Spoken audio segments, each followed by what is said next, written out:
Adrian, what are the challenges of just keeping a positive outlook right now with the 0-6 start? Obviously, 0-6 is not ideal, but the guys came to work today, and I think it's just what we've established as our MO. You know, I think this coaching staff and the group of guys we have right now, we know nothing different at this point. Show up to work, do your job, and do it 100%.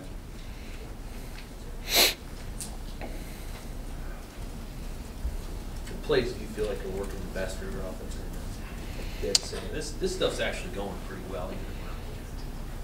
Yeah, you know, I think our plays complement each other. When our inside zone stuff like that's working, then our play action pass will work, our drop back, everything works. You know, when we get going, when we use our tempo, and I think you guys have seen that. When we get rolling, I think everything's going. It's hard for a defense to get set up and adjust. Is there a play in that box you really like, something that you guys kind of have figured out you might do well? I couldn't point to one thing. You know, on each given play, you know, I could have the option to throw it out. I could have the option to hand it off. It just depends. You know, I have a lot of free reign sometimes to make a certain decision. So it doesn't really matter what the defense is doing. I think it's more about us. Since Harry rather learn lessons through rain, but is there something from now that the immediacy of the velocity pass that you can take from the first 50 or 55 minutes and that can carry forward in the second half? Yeah, of course, there's always a few plays I'd like to have back, like the interception or, you know, a certain pivotal down that could have changed things for us. But for the most part, I thought offensively we were playing pretty well. We obviously got off to a good start. There's always things I'd like to change for sure. Adrian, what do you guys as players and what do coaches do to, I guess, fight off that idea that people can get used to losing? How do you guys keep that edge? You know, that's definitely a tough one. I think it's just believing in each other, having confidence, despite our 0-6 start, just falling back in our hard work, knowing that it wasn't for nothing, and that we have the capability to win games and play well.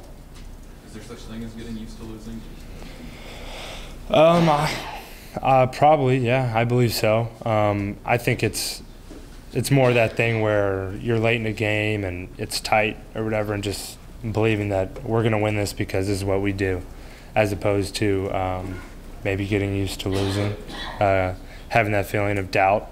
In my mind, I always believe we're going to win, regardless of who we're playing, what time it is in the game. You know, I don't lose that faith, and I believe a lot of us are the same way.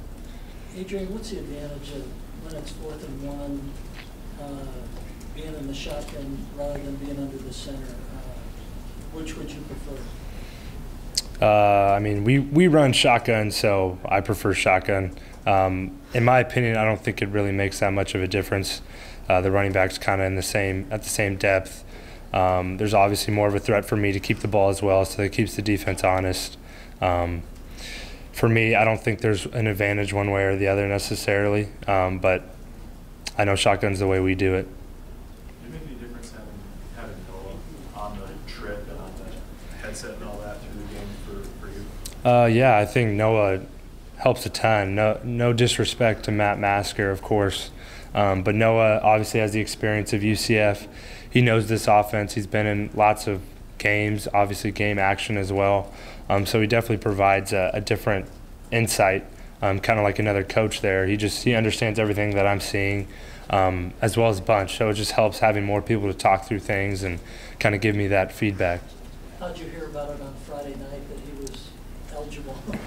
Yeah, you know, it was kind of a tough situation. Obviously, they sent Matt back home, and they brought Noah on the trip, and you know, it was nice to see him. Kind of odd because we haven't seen him all year at away games. So it was good though. It was good having him on the sideline. How did Matt respond to that? I mean, a lot of guys. I mean, I'm guessing his parents were going after the game, and it's like, hey, I'm heading back now. Yeah, you know, Matt's a great guy, and he handled it so well. Honestly, we laughed about it, just kind of how crazy a situation it was. If anyone can handle that type of thing, it's going to be Matt. He's such a quality guy, and he handled it with such poise. You know, he wasn't angry about it. He didn't act sad about it. Obviously, it's probably a disappointing situation for him, but he made the most of it and understood ultimately. Take one more for Adrian. Adrian, this is not to be smart aleck you, but did you win state championship your junior year? I did not. So do you remember the last game that you won as they started? It was a playoff game, Yeah. quarterfinals against Clovis High School, probably in 2017, 2016. Somebody who said that would have been your last win for two. I mean, you have to think it would be crazy, right? Somebody would say that. Yeah, I mean, didn't play football my senior year. It definitely has been a while, but I think the winning culture is installed in me. I don't think I've known anything different throughout my life. I want to win. I believe we're going to win, and I'm a competitive guy. I don't think I'm used to losing. I don't think a lot of the people here are either. We want to win, and we're going to do everything that we can to win. Adrian, what have you seen from Minnesota, which you've studied so far? They're a tough team, like every other team in the Big Ten. It's not going to be an easy week for us. They kind of run stuff similar to Northwestern, so that's a little bit easier on us offensively. But it's going to be a good matchup for us. I'm excited to get back in front of the home crowd and get our first win, hopefully.